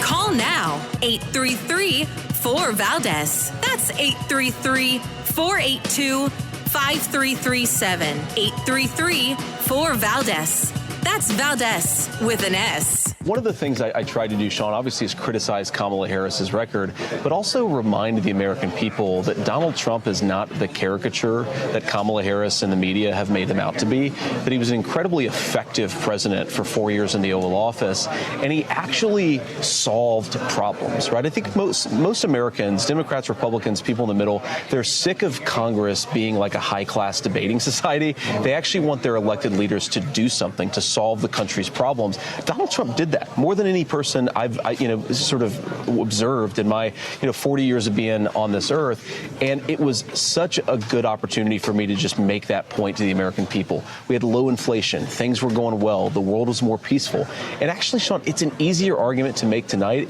I hate to say it, because of the incredible tragedy unfolding in Israel, which looks increasingly like it could become a broader regional conflict. Like when the world is going to crap and it looks increasingly more violent, you want steady, proven leadership. That's Donald Trump, not Kamala Harris, the person who has sort of broken the entire world. All right, that's J.D. Vance saying a bunch of stuff that I didn't hear because I was busy talking to my producer trying to go to a call that I can't find now. I'm going to give a word to the wise. If you want to call this program, I recommend waiting on hold, because if you wait on hold for 8-9 minutes and then you go away, I still think you're there. And then I go, and then the person I want to go to isn't there. So, there's a degree of setup. This is live radio, right? So I just played this Vance cut because somebody wanted to make a comment about Vance and Trump, and was going to go in that direction. And now I've got people that want to talk about Liz Cheney who weren't available before. You guys are killing me tonight. All right, let's see. Where do we go here? I really don't know. I hate it when it doesn't have flow. I got to tell you, really honest with you, I don't like it when there's no flow. Let's go to John, Springfield, Illinois. Go right ahead. Hi, good evening. I was calling because I didn't want to say that. I said it before, I didn't want to say the word hate, but extremely dislike politicians like Liz Cheney. I know Liz Cheney is no patriot because the reason why she would vote for Kamala Harris is not because she believes in Kamala Harris's ideas or what Kamala believes in. She's only going to vote for Kamala Harris because of her hatred, her personal feelings towards Trump. I believe in my own mind that she knows that Trump's practices what Trump wants to do is best for our country, but she wants to vote for Kamala only for her own personal interests. She puts her own personal interests above the ones of the needs of the country, and that's wrong for any politician. So that's why I extremely think that I extremely dislike her, and I think everybody should. Yeah. All right. Thank you, John, in Springfield, Illinois, streaming on WLS. And let's see, where else are we going to go? Let's go to Dorian, Pittsburgh, Pennsylvania, KDKA. Dorian, go for it. I'm part of your audience, all right, every day. Thank you, brother. As far as Liz Cheney, I'm not judgmental. I in the back of my mind, I thought maybe she was voting for Carmelo because she was a woman. But, you know, I had to caution myself from jumping to confusion. All right. But, hey, with the second thought I had, I talked to you last week about this algorithm that creates identities for people that don't exist and allows them to register to vote. Have you found out anything further about that when you exposed that with one of your callers? Yeah, we had Dr. Jerome Corsi on there. No, he had done this research with a mathematician and a data scientist and put that out there. And he's a Harvard guy himself. And they filed this complaint and a lawsuit to stop it in the jurisdictions it was happening in. So they've blown the whistle on it. Where it goes from there, I don't know. I would suspect, like anything else, nothing's really going to happen. I think oftentimes when these things happen, we never really see results. And you bring up a really good point by way of this comment, and that is maybe I'm a cynic, and maybe I need to do better in being more optimistic, but I feel like if you put more police on the street, you may reduce crime, but you don't eliminate crime, right?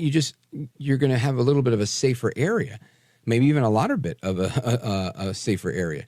But it doesn't mean that people are no longer going to want to steal. They're just going to go somewhere else and steal. And that's what I believe happens here. And I get into these very contentious arguments with people sometimes over, they're like, we just need to drain the swamp. Yeah, sure. We need to drain the swamp the same way we need to exfoliate. You got dead skin, get rid of it. It doesn't mean that it's not going to come back.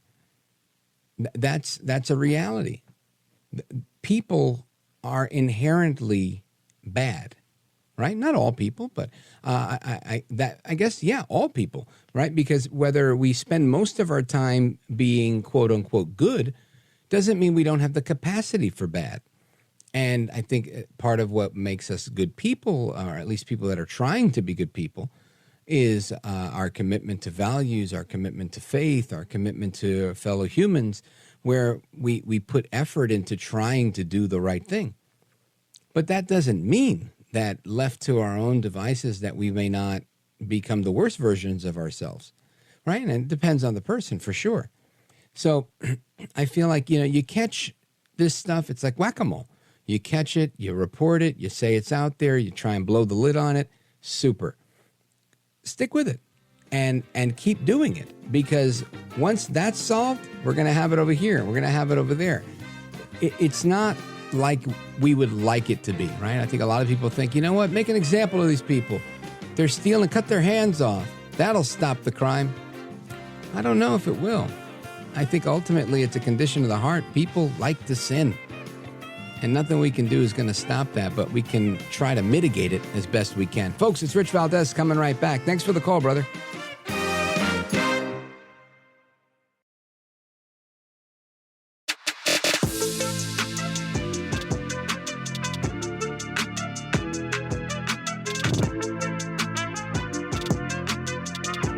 Call now, 833-4VALDEZ. That's 833-482-5337. 833-4VALDEZ. That's Valdez with an S.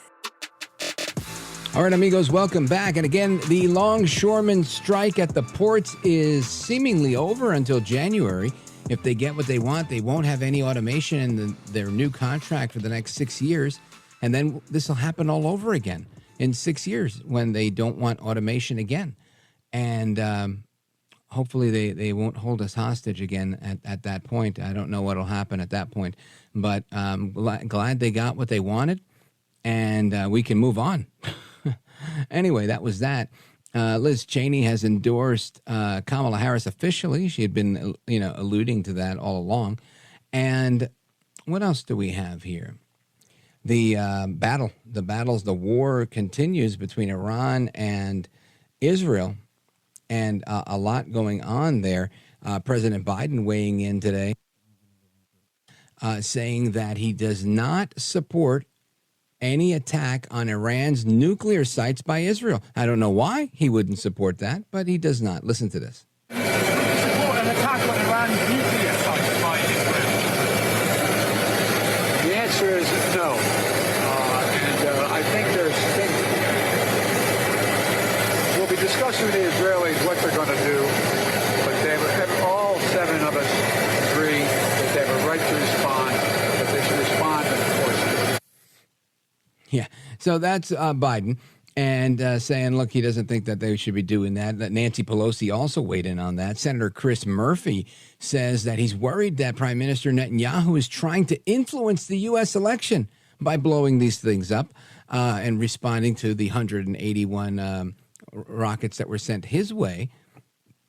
And this is an interesting one. Abdallah Abu Habib, he is the foreign minister of Lebanon. He was on CNN yesterday, and he says that the now dead Hezbollah leader, Nasrallah, had agreed to a 21-day ceasefire just before he was assassinated by the IDF. How convenient is that? All right. Let's play that one, number 5. Are you saying Hassan Nasrallah had agreed to a ceasefire just moments before he was assassinated? He agreed,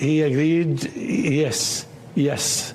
We agreed completely. Lebanon agreed to ceasefire, but consulting with the Hezbollah, the speaker, Mr. Berri, consulted with Hezbollah, and we informed the Americans and the French that what happened. And they told us that Mr. Netanyahu also agreed on the statement that was issued by both presidents. Again, that is the foreign minister of Lebanon saying that they had agreed on this. Does that make sense to you? Hey, look, I'm thinking of, buying, a building from you. Great, let's make a deal. You got it. All right, let me go and kill you and work myself out of a deal. Does that make any sense?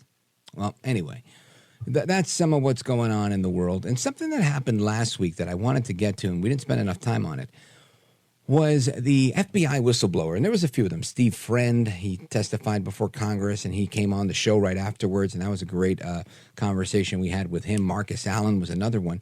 And Marcus Allen appeared just a week ago, last Thursday. He appeared in front of the House Committee on the Weaponization of Government. And he gave such an impassioned call. And you may have heard this already on the radio or television or even seen the clips on social media. But I wanted to revisit this because I think there's wisdom in it. Not fear-mongering, but wisdom.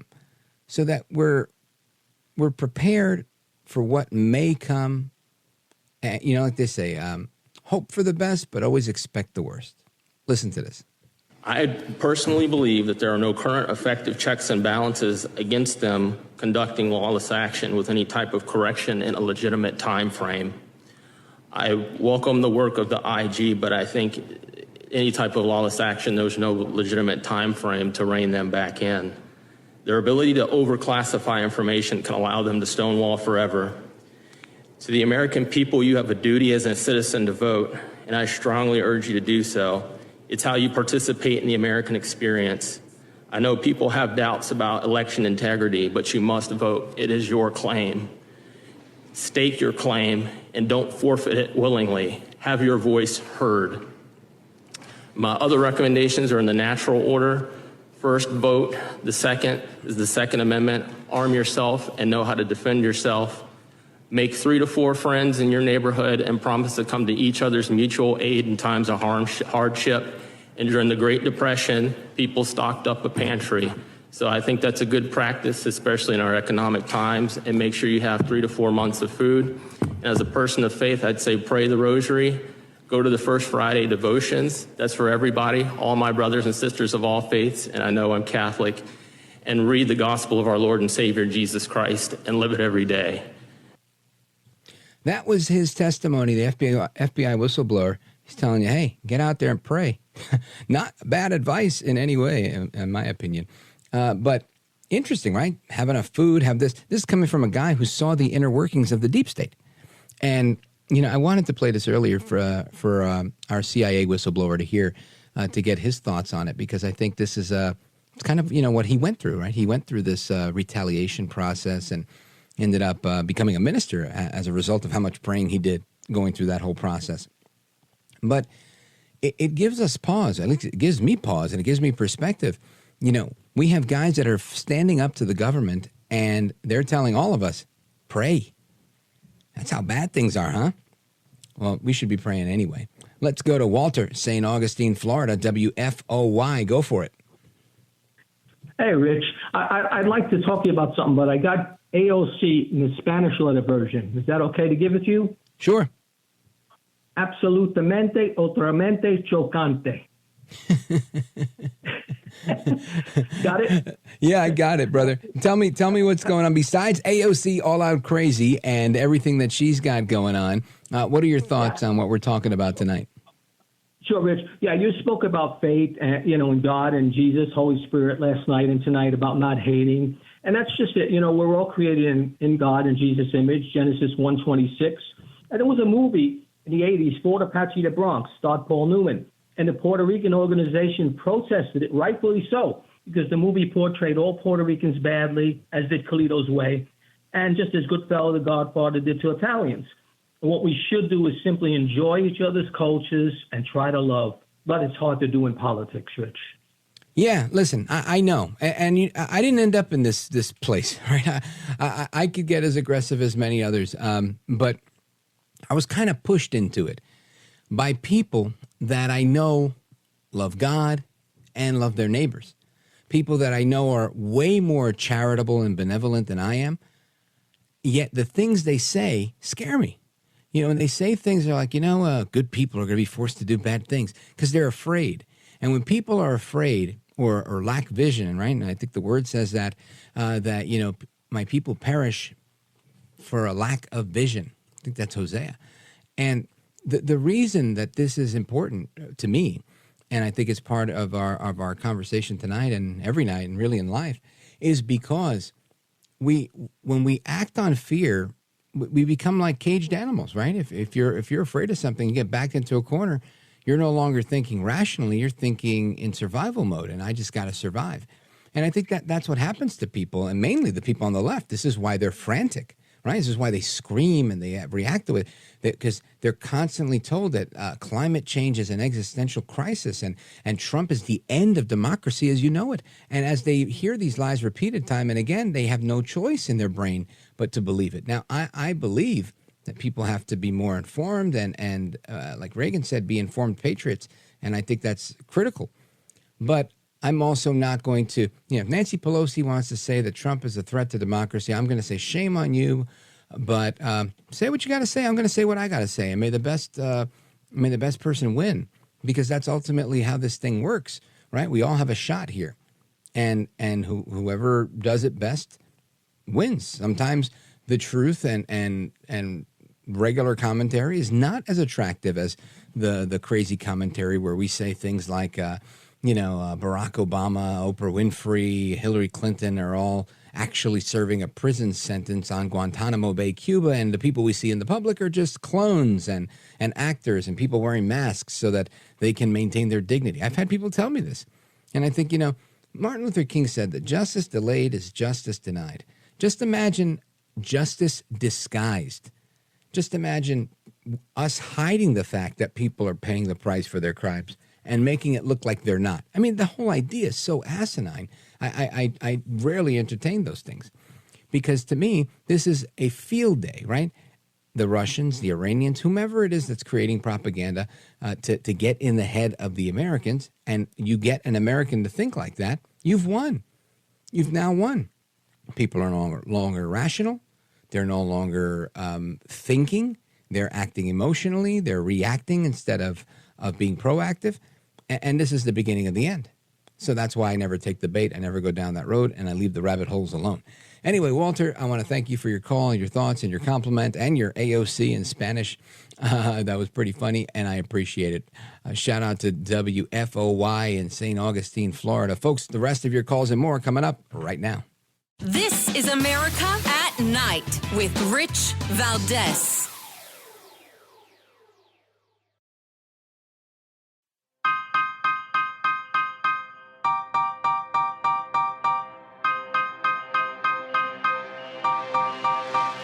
Well, thank you so much for having me back on, Rich. I always enjoy talking to you. America at Night with Rich Valdez. All right, amigos, welcome back. We continue our conversation, and I want to continue with you guys. You guys have a lot of good stuff to say tonight. Let's go to Jerome, Charleston, South Carolina, WTMA. Jerome, tell us why you're mad. The Republican Party is dying a slow death. And why would you say that? Hold on. I have to clarify. We have more registrations in some of the red states, like Florida, for example. Hang on, just take a breath. Listen for a second. How do you explain more Republicans signing up to be Republicans and more Democrats that are voting Republican than ever before? How is that a slow death? How do you explain Liz Cheney, one of the staunchest Republicans in the history of this country, saying she's going to support a Democrat? I'll say Liz Cheney any day. Listen, I'll raise you. I will see your Liz Cheney, and I will raise you a Tulsi Gabbard, former vice chair of the Democrat National Committee. I will give you Democrat royalty, Kennedy, RFK Jr., Bobby Kennedy endorsing Trump. There's no way that you can compare RFK Jr.'s endorsement and the former vice chair Democrat presidential candidate Tulsi Gabbard with Liz Cheney, who was a congressman from Wyoming.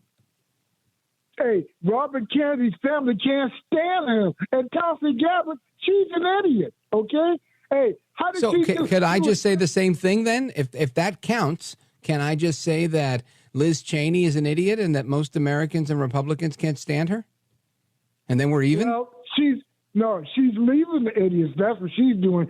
She came to her senses. She can't stand to see what he's doing to your party. But if that's what But she's alone. She's alone. You see, here's the thing. There are not a huge number of Republicans that are jumping ship and joining Liz Cheney. There are a growing number of Democrats that are going with Tulsi Gabbard, that are going with Bobby Kennedy, that are going with Trump. And this is why black men, for example, that demographic is getting smaller and smaller. Democrats have historically had 90% participation from black male voters. That's not happening anymore. I think it's down to something like 60%. So yeah, will they have a majority? Absolutely. Do they have the majority they once had? Oh, hell no. So when you look at that, I think who's the real winner there, Jerome? We'll see come November, okay? Okay, Mr. Absolutely. Please call. I want to gloat. Either way, if I lose, then you can gloat. You'll get like 4 minutes. And if I win, if El Trompito, Donaldus Magnus, the 45th president of these United States, if he wins, you've got to stay on with me for 4 minutes while I do my victory dance. How's that? Hey, if he loses, that'll be another $780 million Fox will have to pay out lying for him, okay? Listen, I'm just trying to get a piece of that $780 million. So that's all I'm saying. Jerome in Charleston, South Carolina, WTMA. Always good to hear your dissenting opinions. Thank you, sir. Where do we go from here? I want to go to, let me see. Let's go to Linda, Albany, New York, WGDJ. Go for it. Oh, thank you, Rich, for taking my call and all you're doing to get the truth out there about Thank stuff. you. I've been concerned about the strike, that it would just be put off until after the elections, and then if Trump wins, he'd have a terrible ordeal to have to deal with. No But question. That's exactly what's going to happen. Okay, thank you for all you're doing. Yeah, that's exactly why they said that we're going to stall this until January. I would presume it's going to be sometime around January 20th. So once the oath of office is taken, they can bring this to the new president and say, we also want this. Maybe it'll buy us some time because they said a 6-year deal. But if anything falls through on that, they'll bring this right to Trump and then claim that he's the one destroying the economy, and they'll try and do that to sway things in their direction. So I would not put that past them in the least. Should Trump win, you have to expect that they're going to do absolutely everything that they did to him already times 10 to really sock it to him, because this is political warfare like we've never seen it. Linda, thank you for your call. One more before I take my pause and we come back for the speed round.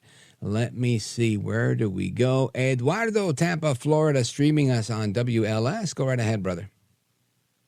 Yeah, Rich. Well, it's pretty outrageous that FEMA is done with money due to it being given to illegals. And I don't know if you have Todd Benson before, or you're gonna have him in the future. But he was talking today with somebody at KFI in LA that Golf Clan is an 8,000 gang paramilitary group that is a tripwire for the Colombian government.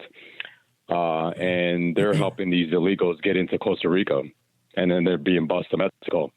So that's something that has to be addressed. That's the name of the game. Right now, we in America, we seem to consume more humans than we do drugs. And that's why the floodgates are open, because that's what the cartels do. They move product. Right now, their product is people. The more we have an appetite for people and a government that's complicit in aiding and abetting the largest human smuggling operation we've ever seen, conducted by Joe El Baboso Biden, Kamala Harris, and Alejandro Mayorkas, we'll continue to see this modern-day slave trade just get worse and worse and worse. And it's a crying shame, but that's what it is. Eduardo, Tampa, Florida, thank you for streaming us on WLS. Folks, we're coming right back with the rest of your calls from Chicago, Great Falls, Montana, Evergreen, Saratoga, New York, and Illinois as well. Don't go anywhere. This is America at Night with Rich Valdez.